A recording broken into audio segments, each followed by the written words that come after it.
Beautiful Hindi कहानी में आपका स्वागत है। आज की कहानी है माँ और बेटी की अनसुनी कहानी। इस कहानी के सभी पात्र और घटनाएं काल्पनिक हैं।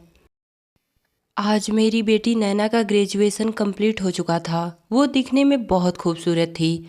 कुछ दिनों से मैं उसके लिए लड़का तलाश रही थी, क्योंकि मैं एक सिंगल मदर थी। नैना के पापा के गुजरने के बाद नैना की पूरी जिम्मेदारी मेरे ऊपर थी, इसलिए मैं उसकी शादी कर अपनी जिम्मेदारियों से मुक्त हो जाना चाहती थी। भले ही मैं एक सिंगल मदर थी, पर मैंने अपनी बेटी को बड़े नाजों से पाला था और उसे हमेशा खुश देखना चाहती। पर कोई अच्छी शादी मेरे नज़र में नहीं थी। पर कुछ दिन बाद आज वो दिन आ ही गया जब उसे देखने लड़के वाले आने वाले थे। मेरी बेटी नैना के अंदर अभी थोड़ी बहुत बचपना थी, इसलिए मैंने उसे बहुत अच्छे से समझा दिया कि बेटा, लड़के वालों के सामने तू अच्छे से साड़ी पहनकर आना, क्योंकि ये रिश्ता बहुत मुश्किल से मिला है। कुछ देर गुजरने के बाद लड़के वाले मेरे दरवाजे पर आ गए। मैंने लड़के वालों का बहुत अच्छे से स्वागत किया। कुछ देर बाद लड़के वालों ने मेरी बेटी नैना से मिलने का इजहार किया, तो मैंने अपनी बेटी को आवाज़ लगाई। मेरी बेटी नैना लड़के वालों के सामने तो आई, पर उसे देखकर मेरी नज़र शर्म से झुक गई, क्योंकि मेरी बेटी नैना ने ना तो साड़ी पहना था और ना ही सलवार सूट। वो वेस्टर्न ड्रेस पहनकर लड़के वालों के सामने आ गई थी। उस ड्रेस में उसके सारे अंग झलक रहे थे। उसे देखकर मुझे बहुत गुस्सा आया। कुछ देर बाद मैंने उसे घर के अंदर जाने को कहा। लड़के वालों ने मुझसे कहा, क्या यही आपके संस्कार हैं? लड़के वाले यही कहकर गुस्से में मेरे घर से चले गए।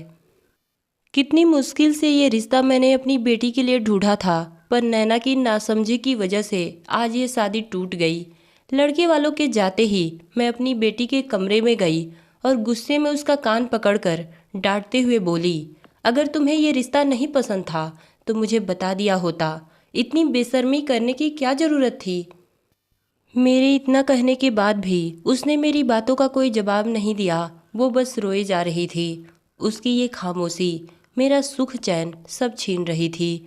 मैंने उसके खामोशी का कारण जानने की बहुत कोशिश की, पर जान नहीं पाई। पर अब तो जो होना था वो हो गया था। लड़के वाले शादी से इनकार करके घर से जा चुके थे। अब मुझे अपनी बेटी के लिए दूसरा रिश्ता ढूंढना था। कुछ दिन बाद मुझे अपनी बेटी के लिए एक रिश्ता मिला। इस बार मैंने अपनी बेटी को अपने हाथों से साड़ी पहनाई और कहा, ये साड़ी तुम निकालना नहीं और मेरे बुलाने पर लड़के वालों के सामने सलीके से आ जाना। मेरी बेटी ने सहमति में अपना सिर हिला दिया। उसे देखकर लगता था कि वो मुझसे कुछ छुपा रही है, पर क्या छुपा रही ये तो वही जाने। कुछ देर बाद लड़के वालों ने मेरे दरवाजे पर दस्तक दे दी। इस बार भी मैंने लड़के वालों का बहुत अच्छे से स्वागत किया। कुछ देर बाद मैंने अपनी बेटी को आवाज़ दिया। मेरी बेटी ने इस बार कोई नादानी नहीं की थी। वो लाल कलर की साड़ी पहने हुए लड़के वालों के सामने आई। मेरी बेटी लाल कलर की साड़ी में एकदम कोई हूर परी लग रही थी। लड़का और उसके घर वालों की नज़र मेरी बेटी की खूबसूरती देखकर हट नहीं रही थी। वो बहुत खूबसूरत लग रही थी। पर लड़के वालों के सामने आते ही मेरी बेटी के साथ कुछ ऐसा हुआ, ये सब देखकर तो मैं हैरान हो गई। मेरी बेटी उन लोगों के सामने आते ही बेहोश होकर गिर गई। ये सब देखकर मैं घबरा गई और रोने लगी। लड़के वाले बहुत नामी गामी खानदान से थे। वो तो मेरी बेटी की खूबसूरती की वजह से ये रिश्ता उनके घर होने वाला था, वरना कहाँ वो और कहाँ हम। उन्होंने तुरंत फ़ोन कर अपने फैमिली डॉक्टर को बुलाया। कुछ देर बाद डॉक्टर मेरे दरवाजे पर आई। आते ही डॉक्टर ने मेरी बेटी का चेकअप किया। चेकअप करने के बाद डॉक्टर ने जो बात बताई, उसे सुनकर तो मेरे पैरों तले से ज़मीन खिसक गई। अपनी इकलौती बेटी के बारे में ये सब सुनकर मैं पत्थर हो गई।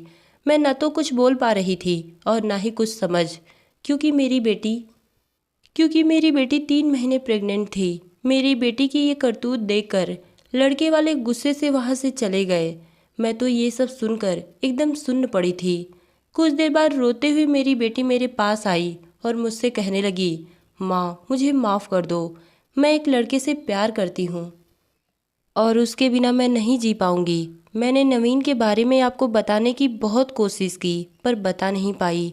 इसलिए आपको बिना बताए मैंने नवीन से मंदिर में शादी भी कर ली। मैंने नवीन के बारे में आपको इसलिए नहीं बताया क्योंकि वो दूसरी जाति का था। और ये सब जानने के बाद पता नहीं आप मेरी शादी उससे करवाती कि नहीं। इसलिए आप जितने भी रिश्ते मेरे लिए ढूंढती, मैं कोई न कोई अड़ंगा डालकर वो रिश्ते तोड़ देती, क्योंकि मैं तो पहले से शादीशुदा थी और सही समय का इंतज़ार कर रही थी कि सही समय आए और आपको बताऊं। अपनी बेटी के मुंह से ये सब सुनकर मैं सन्न थी कि मैंने जिसे नाजों से पाला, जिसकी खातिर मैंने दूसरी शादी नहीं की, आज उसने मुझे ये दिन दिखाया। अपनी बेटी के मुंह से ये सब सुनने के बाद मैं अपने कमरे में गई। मेरा दिल एकदम टूट चुका था। रोते हुए मैंने अपनी बेटी को एक लेटर लिखा। उस लेटर में लिखा, बेटा, मैंने तुम्हारी परवरिश के खातिर अपनी पूरी जवानी कुर्बान कर दी। मैंने दूसरी शादी नहीं की। माँ और बाप दोनों बनकर तुम्हारा ख्याल रखा। मैंने हमेशा तुम्हारी खुशियों में अपनी खुशी ढूंढने की कोशिश की। इतना कुछ करने के बाद तुमने अपनी माँ के बारे में एक बार भी नहीं सोचा कि ये सब जानने के बाद मेरे दिल पर क्या बीतेगी, और मुझसे बिना पूछे अपनी ज़िंदगी का इतना बड़ा फैसला भी कर लिया। तो तुम्हारी ज़िंदगी में अब मेरी क्या ज़रूरत। इसलिए मैं तुम्हें और इस घर को छोड़कर हमेशा हमेशा के लिए बहुत दूर जा रही हूँ। अगर मेरी परवरिश में कोई कमी रह गई तो मुझे माफ़ कर देना, तुम्हारी माँ। खत लिखने के बाद मैं बहुत रोई। मैंने अपनी बेटी से बात तक नहीं किया। रोते रोते मेरी आंख कब लग गई पता नहीं चला। रात के करीब 2 बजे मेरी आंख खुली तो मैं धीरे से दरवाज़ा खोल घर से निकल गई। आज मैं एक वृद्धाश्रम में अपना गुजर बसर कर रही हूँ। भगवान न करे किसी भी माँ के साथ मेरे जैसा वाक़या हो। इस कहानी के माध्यम से हर उस बेटी को सीख लेनी चाहिए जो बिना बताए या तो अपने घर से भाग जाती या शादी कर लेती। वो बेटियां ये नहीं सोचती कि हमारे माँ बाप हमारे लिए भगवान समान हैं। वो हमारे लिए इतना कुछ करते तो हम उनकी इज्जत और खुशी के लिए इतना भी नहीं कर सकते कि अपनी ज़िंदगी का हर छोटा या बड़ा फैसला उनसे पूछ कर करें। तो दोस्तों, ये कहानी आपको कैसी लगी कमेंट में बताइएगा। धन्यवाद।